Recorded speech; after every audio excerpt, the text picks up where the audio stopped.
Lucas 23, 26. En el nombre del Señor Jesucristo. Amén. Crucificación y muerte de Jesús. Llevándole, tomaron a cierto Simón de Cirene que venía del campo y le pusieron encima la cruz para que la llevase tras Jesús.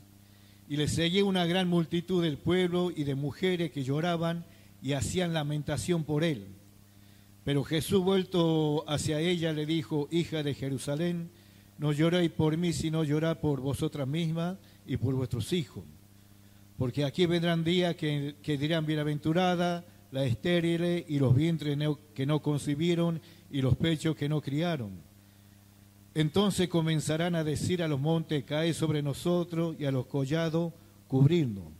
Porque si en el árbol verde hacen estas cosas, en el seco, ¿qué no se hará? Incline su cabeza, vamos a hacer una oración. Señor Jesús, Padre eterno, bendito Dios, Santo Rey de Israel, alabado y glorificado sea tu nombre, Jesús. Bendice tu palabra, Dios mío. Tu palabra ya está ungida, Señor. Santo, Santo Rey de Israel. Gloria a tu santo nombre.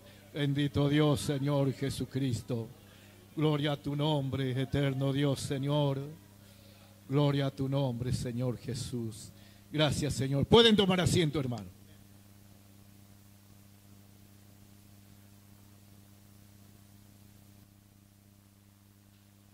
Aleluya, Señor. Estamos viviendo, hermano, tiempos de incertidumbre, tiempos de dolor, tiempos de angustia. Tiempo, hermano, en que la humanidad, nuestros gobernantes, nuestros presidentes, los reyes, los príncipes, los que tienen la posibilidad de gobernar los destinos de cada país. Hoy podemos ver, hermano, que el dolor usted va a mirar cuando lee un diario, mira un informativo, usted puede ver el dolor, la tristeza, el quebranto que hay, no en nuestro país, en nuestra provincia, en todo el mundo. Donde no hay guerra, hay peste, donde hay peste, hay hambruna, donde no hay hambruna, falta el agua. Y las enfermedades incurables que cada día están acechando y avanzando más a la humanidad. Y sobre todas esas cosas, hermano, las plagas de las adicciones, por el vino o lo que sea, el tabaquismo, la droga, y tantas cosas, hermano, que está inundando este planeta. Y que cada día, hermano, está sumergido en el dolor, en la tristeza. Y cuando uno mira, hermano, ese panorama tan inmensamente grande, y uno muchas veces, hermano, la persona se pregunta y dice: ¿dónde vamos a parar? Entre tanto dolor, tanta angustia, tanto quebranto que hay en el ser humano. Y verdaderamente, hermano, esto es como un pozo que no tiene un final, donde la persona cae y se desliza y parece que nunca llega a ese lugar donde tiene que llegar para dejar de caer. Y cada día, hermano, esta sociedad se denigra cada día mucho más y el dolor ha entrado en medio de las sociedades del mundo entero. Usted puede ver hoy el país de Israel está sumergido en una guerra que cada día está matando miles de personas. Ese es el pueblo de Dios que con el paso del tiempo se ha convertido en un país homicida. Y todos, hermanos, están entrando por la misma corriente de destrucción. Pero hay una salida para este mundo en crisis. Hay una salida, hermano, para la inestabilidad emocional y social que la gente está viviendo. Y la única salida, hermano, se llama Jesucristo de Nazaret. No hay otra salida, el hombre no va a encontrar un refugio. Cuando decimos el hombre, hablamos de toda la humanidad, hombre, mujer. No hay un lugar donde el ser humano pueda esconderse. No hay un lugar donde el hombre pueda correr y decir: yo en aquel lugar voy a estar perfectamente bien. Nada me va a pasar. No existe. Por eso la iglesia en estos tiempos tiene una gran responsabilidad de predicar y de pregonar el evangelio de salvación del alma. La iglesia tiene una gran responsabilidad. Y cuando hablamos de iglesia, hermano, no hablamos de paredes, de techo. No hablamos de ciertas cosas que los templos donde se puede hablar la palabra de Dios. Estamos hablando de lugar físico. Cada uno de ustedes es la iglesia del Señor Jesucristo. Y en cada lugar donde usted se mueva hay una necesidad. de padres, de madres, de jóvenes, de niños, que ya no encuentran razón para su vida. Pero hay una razón. Jesucristo entregó su cuerpo, su vida en la cruz del Calvario, porque había una razón para Él entregarse en la cruz. Y la razón que Él tenía era porque se tenía que predicar en su nombre el evangelio de salvación. Y en cierto momento dice que llevaron, cuando Jesús ya su hora estaba por cumplirse, el plan de salvación que Él había trazado estaba a segundo de ser consumido o llegando a su fase final sobre la faz de la tierra. Y hermano, este plan de salvación que Dios ha trazado no fue algo sencillo para Él, no fue algo que como hombre, dice que en un momento dado antes de ser crucificado, Él se apartó de su discípulo y se postró y lloró, y sus lágrimas eran como grandes gotas de sangre.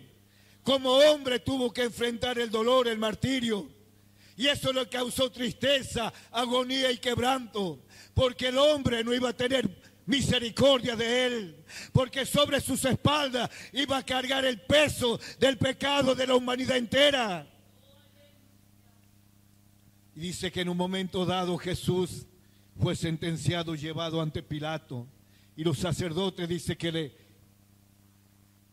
le injuriaban, lo acusaban, y fue condenado a morir crucificado en la cruz del Calvario. Pero hermano, nosotros tenemos que entender que eso, aunque los sacerdotes gritaban y todo el pueblo lo acusaba a Jesús, no eran ellos quienes lo habían crucificado a Jesús. Ya estaba en el perfecto plan de salvación que ideado por la mente de nuestro Señor Jesucristo, cómo el ser humano iba a encontrar redención delante de Él. Sin derramamiento de sangre no hay remisión de pecado. O sea que era necesario que Él tenía que morir en la cruz del Calvario. Porque si Él no moría en la cruz del Calvario, tú, ni yo, ni nadie en este lugar hubiésemos estado aquí un solo momento, porque no había razón de ser. Pero ahora estamos reunidos, hermanos, porque hay una razón de ser. Porque Cristo entregó su vida en la cruz del Calvario para que nosotros estuviésemos esta mañana cantando y alabando, bendiciendo su santo nombre.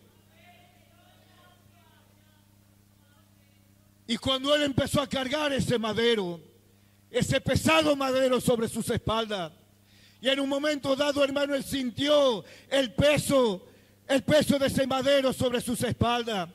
Y dice que Él empezó a cargarlo, a llevarlo. Y en un momento dado, cuando Él empezó a caminar, el peso de esa cruz empezó a molestarlo, empezó a fatigarlo, empezó a cansarlo.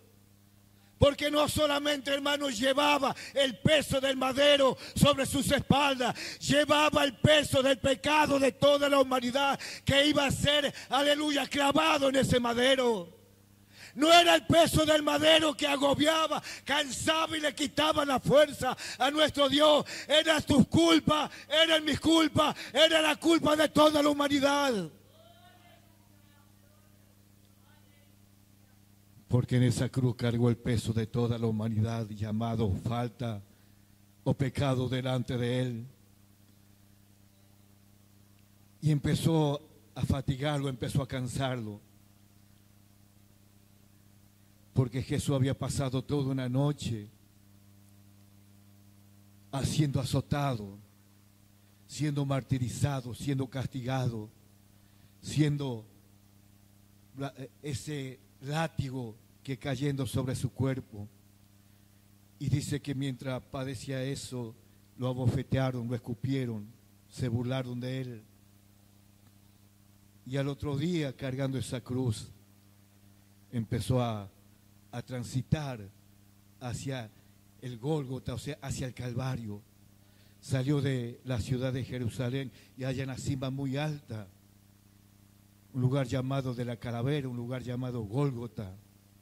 Algunos dicen que había 10 kilómetros, otros afirman que había 8, otros afirman que solamente había 20 cuadras, pero ojalá haya caminado una sola cuadra, no quita el peso que llevaba sobre sus espaldas. no quita el peso, no quita el amor, y en ese caminar plagado de amor, plagado de misericordia hacia la humanidad. Y esa misericordia, ese amor que muchas veces nosotros, por más que lo prediquemos, lo cantemos, no podemos dilucidar, no podemos comprender, no podemos imaginar tanto amor en la cruz del Calvario. La humanidad no comprende por qué y para qué Jesús se entregó en la cruz del Calvario. La humanidad transita, camina este mundo sin saber que un día, aleluya, así como vino por primera vez, así vendrá por segunda vez. Y ya no hará milagros, ya no caminará sobre las aguas, ya no convertirá el agua en vino, ya no multiplicará los peces, ya no habrá milagros, ya no habrá resurrección de muertos. Vendrá a llevar a todos los que hayan creído en Él. Por eso la iglesia, prepárate, porque la iglesia para últimos tiempos está predestinada para predicar este hermoso mensaje de salvación del alma. Y dice que llevaban, y pasó un hombre que venía del campo y le pusieron sobre la cruz para que la llevase tras Jesús. Un hombre llamado José de Sirene. Qué privilegio para aquel hombre. Qué privilegio para aquel hombre ser portador o ayudador en el momento más difícil que estaba pasando nuestro Dios, cargando aquella pesada cruz. Y la pusieron sobre sus espaldas y obligaron a este hombre a que ayudase al Señor Jesucristo. Esa misma cruz, hermana, está puesto sobre la iglesia en estos tiempos para predicar y llevar el mensaje de salvación que nuestro Señor Jesucristo estaba inaugurando en aquella cruz. La iglesia, hermano, representa a José de Sirene, que en estos tiempos tiene que llevar el mensaje de salvación, predicando aquella cruz, hermano, donde murió y padeció nuestro Señor Jesucristo.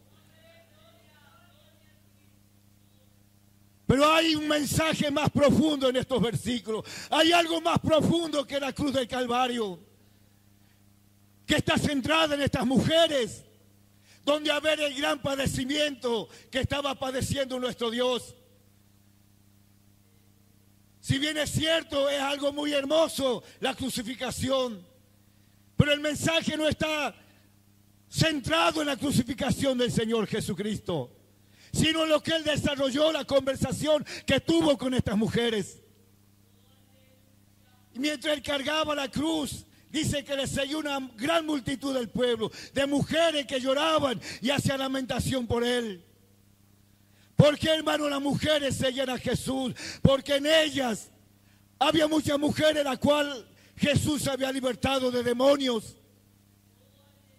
Y estas mujeres, hermano, eran fervientes servidoras de nuestro Dios. Y muchos de aquellos hijos de esas mujeres habían sido libertados, como en la viuda de Naín, por ejemplo, donde iban a enterrar a su hijo. Y él dice que se acercó al féretro donde llevaban al joven y lo resucitó y lo entregó a su madre vivo. Muy seguramente esa mujer estaba en ese lugar. Y al ver aquel cuadro, aquel espectáculo, ella también lloraba. Porque había un agradecimiento en ella, había un amor hacia su Señor. Y ese agradecimiento, hermano, tiene que estar en cada corazón de cada mujer. Ese agradecimiento tiene que estar, que lloraban, hacían lamentación por Él. Una gran multitud de mujeres. Porque la mujer, hermano, ¿por qué habla de la mujer en este aspecto? Porque la mujer en muchas ocasiones es mucho más esforzada que el hombre. Tiene un corazón más sensible, que se duele quizá más que el hombre. El hombre, por su naturaleza, es algo mucho más duro y muchas veces no le cuesta más al hombre comprender las cosas de Dios que a la mujer. La mujer comprende mucho más por el corazón sensible que tiene. La Biblia no dice que los hombres lloraban y hacían lamentación, solamente las mujeres lloraban, hacían lamentaciones y le seguían una gran multitud de ella. Pero Jesús, vuelto a ella, le dijo: hija de Jerusalén, no llores por mí, sino llorad por vosotras mismas y por vuestros hijos. Mira, esto está hace 2025 años escrito en la palabra de Dios. Y en estos tiempos, en estos tiempos, hermano, es cuando más se está cumpliendo esta palabra del Señor. Llorar por vosotras mismas, llorar por vuestros hijos. Cuando mira, hermano, miramos este panorama mundial, cómo la guerra está matando tantos jóvenes alrededor del mundo entero, donde podemos ver que la delincuencia está ganando las calles y está incitando a los jóvenes a entrar en un mundo de delincuencia. Y donde podemos ver que la misma iglesia, la rebeldía de los padres que llevaron a los jóvenes a sacar a los jóvenes de la iglesia. Y las madres, los padres no comprenden el gran peligro que hay en este mundo, lejos de Dios. Hasta el punto le decían, no lloren por mí, este plan de salvación que he trazado se va a cumplir, no lloren por mí.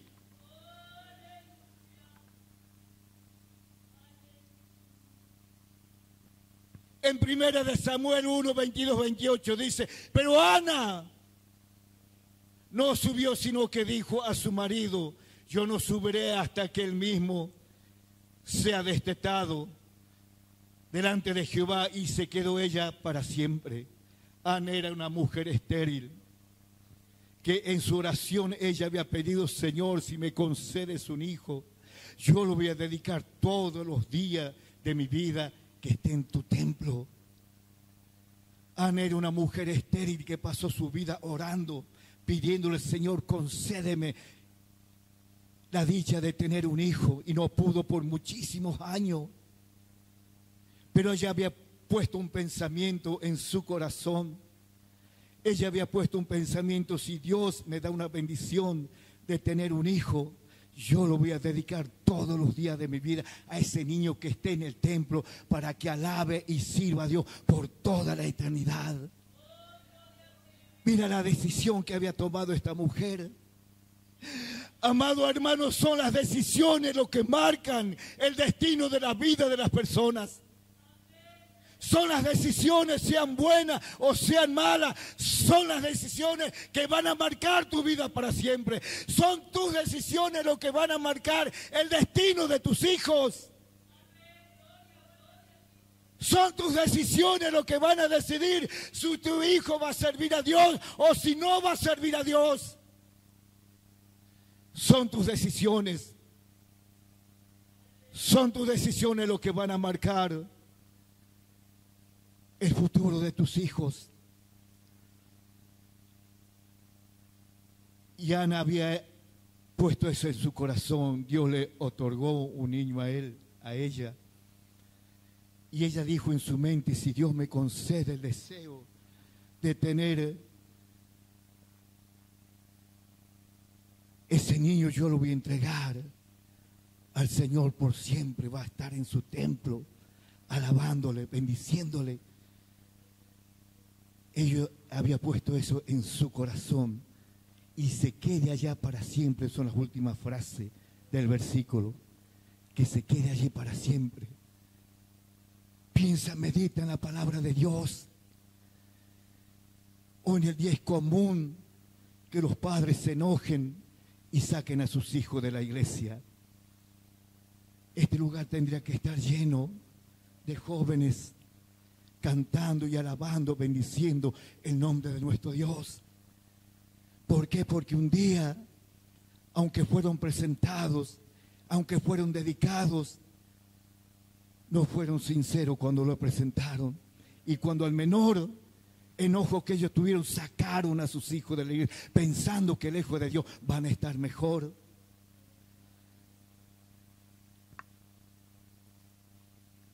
En 1 de Samuel 1:28, yo pues lo dedico también a Jehová todos los días que viva, será de Jehová. Y adoró allí a Jehová.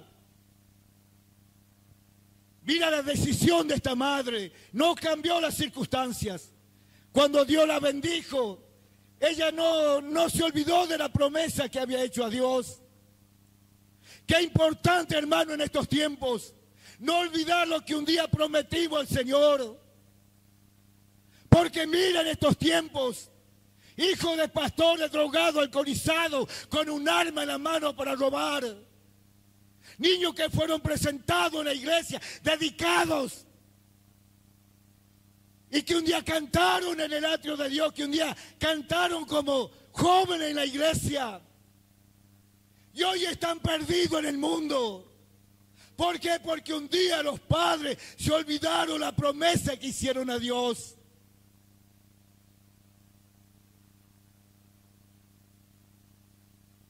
Y ese es el problema que tienen los creyentes modernos en nuestros tiempos, que se olvidan muy rápido lo que prometen a Dios. Un día prometieron: Señor, mi hijo lo voy a dedicar todos los días de su vida. Voy a enseñarle, voy a molestarlo. Ni lo uno ni lo otro. Desde muy niño, aleluya, dejamos de amonestar a nuestros hijos.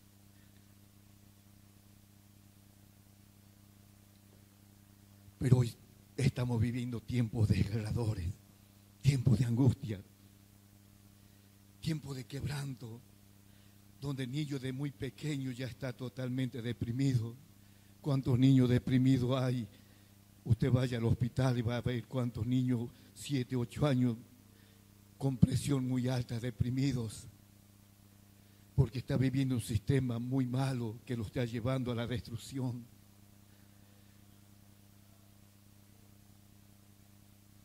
Timoteo fue enseñado por su abuela y por su madre. ¿Cuánto tiempo pierde usted hablándole a sus hijos? ¿Cuánto tiempo gasta usted hablándole a sus hijos? 10 minutos, 20 minutos, media hora. ¿Cuántas veces se sienta en la mesa y le dijo: hijo, mira cómo está viviendo los jóvenes en estos tiempos, lejos de Dios, la droga, el alcohol, la delincuencia, las malas compañías? Eso depende de ti, madre, eso depende de ti, padre. Ana había tomado una decisión. Yo lo dedico también a Jehová. Todos los días que viva será de Jehová. Y adoró allí a Jehová.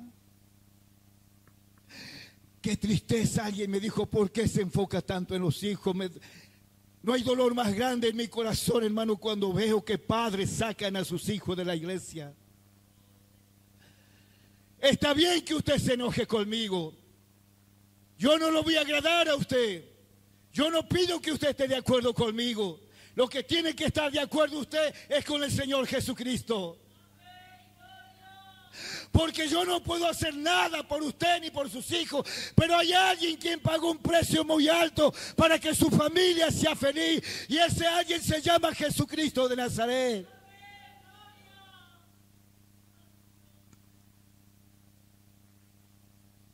Dice que lloraban, hacía lamentación por ello. Jesús le dijo: no lloré por mí, llora por vosotras mismas y por vuestros hijos. ¿Cuánto tiempo pierde usted orando por sus hijos? ¿Qué tiempo pierde usted orando por su familia? ¿A qué hora se levanta usted de la noche para que Dios oiga su voz en medio de la noche o de la madrugada? ¿O está esperando que alguien ore por sus hijos? Está esperando a traerlo aquí adelante para que los ministros oren para sus hijos y diga: bueno, Dios ya lo va a... No. Usted tiene que orar por sus hijos. Usted tiene que sentarlo a enseñarle la palabra de Dios a sus hijos.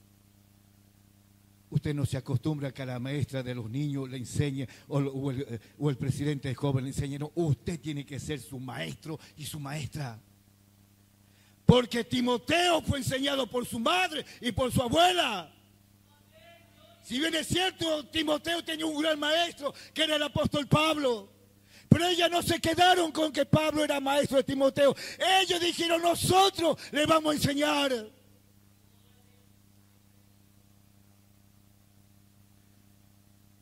No llore por mí, llora por vosotras mismas. Llora por vosotras mismas, por vuestros hijos. Llora por vosotras mismas, aleluya.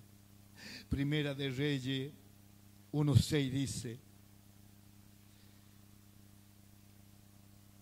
y su padre dice, nunca le había entristecido en todos sus días con decirle: ¿por qué hace esto? ¿O por qué haces aquello? Y este era un joven, dice, de muy hermoso parecer, y había nacido después de Absalón. era un hermano menor de Absalón, hijo del rey David. No recuerdo el nombre del pastor Ocasías. Amón. David tenía muchos hijos, pero había gastado, tenía mucho trabajo en su reino, cómo gobernar a Israel, cómo pelear la batalla de Dios y llevar todo Israel que esté siempre delante de Dios. Y en su afán de agradar a Dios, en su afán de tanto trabajo que él tenía como rey, se olvidó de que tenía una familia. Se olvidó que tenía una familia. Absalón, uno hijo de rebelde del rey David, pero había otro que era mayor que él, que conspiró contra el rey. Este era de hermoso parecer. Y dice que nunca el rey David le dijo, ¿por qué haces esto o por qué hace aquello? Nunca lo estorbó para nada. Lo dejó que viva una vida común y corriente, que se críe como él mejor le pareciera. Muchas veces, hermano, un pastor, un ministro, olvida la obligación que tiene con su casa de enseñarle a sus hijos y amonestarlos. Se olvida, está en el ministerio, tiene tanto trabajo, está aquí, está allá, está más allá, y se olvida que en la casa hay hijos que necesitan de su presencia, necesitan de su voz, y no le da un mínimo importancia, ni siquiera una caricia le hace para hacerle recordar que ellos son sus hijos y que lo ama. Dice que David nunca le dijo, lo amonestó para nada a este joven, jamás. Dice, su padre nunca lo había entristecido. En todos sus días, con decirle, ¿por qué haces esto o por qué haces aquello? Después lea Primera de Reyes 1:6. Y cuando un padre, hermano, no corrige a sus hijos, el único resultado que tiene que esperar es un resultado desastroso. Es un resultado que lo va a llenar de amargura, de tristeza y su dolor. Porque un hijo necesita la corrección de su padre. Necesita estorbarlo. Necesita que le diga, no hagas esto, no hagas aquello. Necesita el hijo la voz de autoridad de su padre. Y muchas veces los padres dicen, no, anda que decida tu mamá. Y por naturaleza, la autoridad en la casa es el padre, no la madre. La madre es una ayuda idónea. No está para ejercer liderazgo ni en la iglesia ni en la casa. No es porque sea mala delante de Dios, no, sino que Dios tiene sus jerarquías.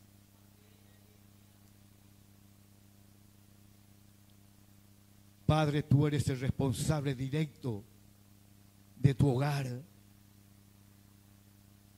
Hoy el cristianismo moderno está viviendo un tiempo desgarrador, donde los padres han perdido la autoridad sobre sus hijos. Como el rey David nunca lo molestó para nada. Él decía, pobrecito, chiquitito, mira de hermoso que es, bonito. ¿Cómo le vamos a decir que no lo haga si él es el hijo del rey? ¿Cómo lo vamos a estorbar? No podemos. Y hoy en estos tiempos, para que el niño o la niña no moleste, le compren un celular como 1 metro de largo y le dicen, entretiénete con esto, no me molestes. Y ese niño se cría sin amor, sin afecto, metido en las redes sociales, donde pierde la inocencia, donde pierde el valor de las cosas más importantes. Porque otro sistema empieza a gobernar su mente y su corazón y pierde la inocencia. Por eso podemos ver iglesias donde solamente entretienen jóvenes. Y aquí va a pasar lo mismo, porque no somos mejor que nadie. Si usted, padre, no pone atención en sus hijos, y cuando tenga que reprenderlo, tiene que reprenderlo. Cuando tenga que soltarlo, tiene que soltarlo. Nunca lo deje a sus hijos hacer lo que ellos quieren, porque solamente va a llegar el día que le va a faltar lágrimas para llorarlo.